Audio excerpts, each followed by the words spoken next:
influence. Similarly, Matthew 24:29 states, Saan ba inuugnay ang buwan? Di ba pag sinabi, bilog ang buwan, di ba sa babae? So, pag ang buwan, inaababawan, nangingibabaw siya sa lalaki. Ibig sabihin, pinakikita ang power ng babae na hindi lang kung lalaki, lalaki lang ang may power. Di ba? Pag sinabi kasing buwan, connected yan sa babae. So, hindi mo pwedeng alisin na walang power ang babae. May power din.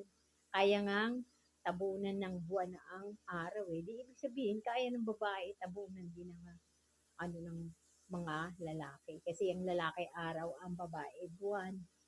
Kaya yan, papakilala na hindi mo basta-basta maitatapo na ang kapaweran ng mga babae. Hindi mo pwede api-apihin ng mga babae. May kapangyarihan din ang mga babae. Pinakikita yan ng